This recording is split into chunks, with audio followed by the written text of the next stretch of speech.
Okay, this is Dog Noodle Hat. It's dynamic, unique, and stylish, just like the name.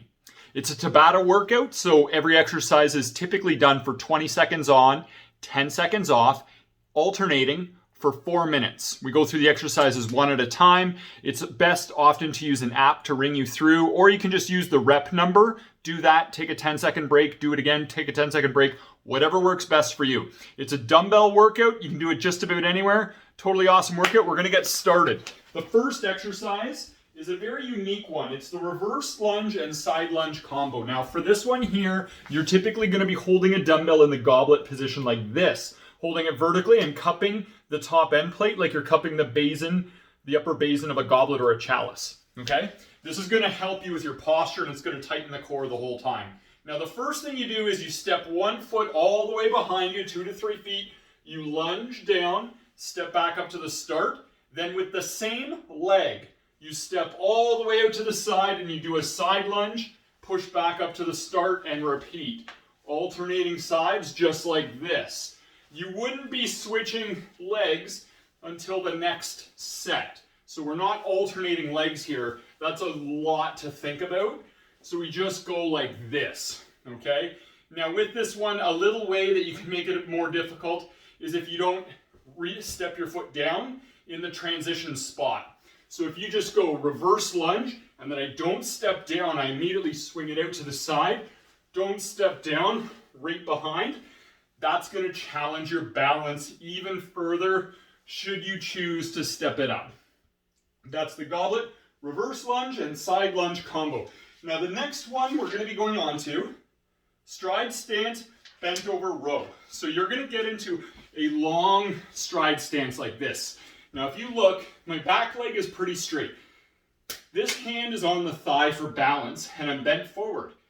Now I'm going to lead with the elbow. I'm going to bring it all the way up and around, tighten up the upper back muscles, lower it down and repeat. Just like this. Now if I want to progress it, I can add a little pump at the top, just like this, or I can add a triple pump and down. Now just to give you the different view, the main thing here is that the arm is going out to the side so that the elbow is kind of staying in line with the shoulder or in line with the ear. I'm not bringing it down like this, okay? Because when I bring it wide out to the side, that helps get all the muscles that are between the shoulder blades. And as you can see, I've got my hand on my lead thigh to help prop myself up. It can be a progression to put that hand on the hip instead, so you're using a lot of the postural muscles. That's up to you. We do all reps on one side. You switch sides each set typically. That helps work all the upper back, give you straighter posture, better pulling ability, and in addition to that, there's a lot of lateral stability just from being in that stride stance, and that has great carryover into sports, functional activities, and helps activate a lot of those muscles that keep us in proper alignment. Now the next one we're going to be doing, sideways crawling. So you're going to be crawling on all fours like you used to back when you were in diapers, basically. But this is done in a fitness way. So we're going to be floating the knees up just like an inch off the ground. So what you do here is you'd be on all fours. Now I'm floating the knees and I'm just going to walk all the way to one side until I run out of room. So I might go to the end of the room and then I go all the way back like this. And the whole time my knees are held off the ground. So just to give you a different view, so this is knees down, this is knees up, and I'm just traveling sideways. And if you do get really fatigued, then you just go from the knees with the knees down. So floating those knees on sideways crawling really brings a ton of muscle into play. It's going to force the core to fire. You're going to feel it in your thighs. This exercise is great for the hips. It's great for the shoulders, great for the spine and core, and it'll get your heart rate going. It's going to get a lot of muscle going. You can do it, once again, you can do it just going wall to wall if you need to. There is a variation you can do if you don't have any space at all. If you don't have any space, and you're literally like, I can't really travel side to side, then you just imagine that there's a pole going through your belly button, and you just kind of rotate counterclockwise for a revolution, and then you would rotate clockwise, and you just alternate directions. So you're literally just spinning in circles. That's only if you have to. You don't have the room to do the side-to-side traveling variation. Now, next up is forward lunge and overhead clap. This workout in particular has a fair bit of lunges. We have a side lunge and reverse lunge combo. Now we're doing a forward lunge. This makes it a very athletic workout, okay? So you're learning to lunge in all the major directions, and that's really practical to physical activity and athletics. So it has a lot of carryover there. Now with this lunge in particular, what you're gonna do is you take a big, huge step, 2 to 3 feet forward, and you clap your hands together overhead.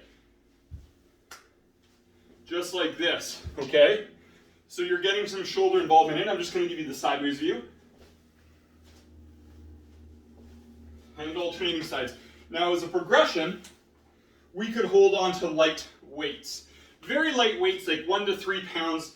I'm gonna use 5s here, but you get the idea. You just wanna go with a very light weight because it's a long lever arm to do this full range of motion lateral raise. Bringing up together overhead, okay? That's gonna be good for the shoulders, shoulder rotation. It's good for the hips and thighs. It's gonna get your heart rate going a little bit. Once again, an excellent all-around exercise. Now the next one we're gonna be doing is for the triceps. This is a sumo tricep kickback. Sumo usually means like feet really wide apart. So it just makes you a lot more stable. From this position, you'd be bent forward about 45 degrees with a straight spine. You have your elbows up like this. You're going to extend the arms straight out behind you, lower it an inch, extend back up, lower it down to the forearms point down. Not up to here, just till they point down about a 90-degree bend in the elbow. So pump at the top, down. Pump at the top, down. And you will feel that in the back of the arms, in the triceps. We're not going very heavy here either. Very lightweight, typically 3 to 5 pounds to start. And just keeping that very straight spine. If it's too hard, then you just cut out the pump and you do a regular kickback. So it'd just be like this, okay? No pumping at the top if it's too hard. And that's a great exercise for the low back and for the triceps. You should feel it in both. Now the next one we're going to be doing is flamingo hammer curls, okay? So flamingo usually just means you're standing on one leg. If you have challenges standing on one leg, then rather than standing on one leg, with the raised leg, you just have the toes just touching the ground ever so slightly. So we're going to try for this, but if you have to, just put that foot down, touch the toes down. So with this one here, you're holding the dumbbells down by your sides, and you're just going to curl them up, alternating sides. So I'm using a thumbs up grip, and just to give you a closer view of the curl, it's like this, okay? Just a alternating hammer curl on one leg. And what's going to happen is we're working the long head of the biceps with the curl, and then just standing on one leg and alternating sides with the weights brings in a whole bunch of those foot and ankle muscles, okay? So you'll be able to almost feel them twitching to try to keep you stable, and that's going to be great for overall foot and ankle fitness. And your entire body's on your feet and ankles, so if you have sloppy feet and ankles, those compensations and mechanical inefficiencies go all the way up the kinetic chain. So we always want to prioritize having great fitness in the foot and ankles because it's your base for everything. Now the last exercise here is the 4-point jumps. So I want you to imagine almost like an addition or plus sign. That symbol where it's kind of like a vertical line and then right through it is a horizontal line. That's kind of like the pattern that we're jumping here. So we start in the middle, we're going to jump forward, back, behind, back, left, back, right, back. We're kind of working our way around that pattern there. So I'm going to have, arm position here is quite variable. Sometimes I'll get people to put their hands behind their head, something like that. Commonly I just have people press their palms in front because that helps tighten the core. Okay, so what you do here is you're just going to kind of hop forward, back, to the side, back, behind, other side. So you're working your way around the addition sign, keeping your feet together, okay? And you want to be light on your feet, meaning I don't want you to be hitting your heels to the ground. This would be what a very heavy-footed hop looks like. And you can almost hear the difference. So the key here is if you're very heavy-footed and you're hitting your heels on every hop, then that's going to go up into your low back and everything else and can lead to some compression and can lead to some repetitive stress. So stay very light on your feet. Now, with this one, sometimes I'll get, back when I was training a lot more with pro athletes, I'd get them to do drills like this holding heavy weights down by their sides, okay? So you can always experiment with that as a progression. The most common progression here is to do it one-legged. So we're doing the same pattern, but you're just kind of hopping forward, back, side, back, behind, back, other side. Switching legs each set. That's another great progression, should you feel ready to. Many times the hopping can be a little bit of a concern for some people. Maybe you have really sensitive feet and ankles, really sensitive knees or hips or low back or something, and you're just concerned it's going to rattle it around. No problem. Please don't do that. Do this instead. Just hold on to a wall and lift your heels all the way up and down instead. Okay? 2 legs if you need to, or you can try just one leg, alternate legs each set. So just doing calf raises as a low impact alternative if you need to, and then if you get clearance, you don't have a lower body concern or anything, you get clearance, you can go on to the plyometric variation we did where you're jumping between spots.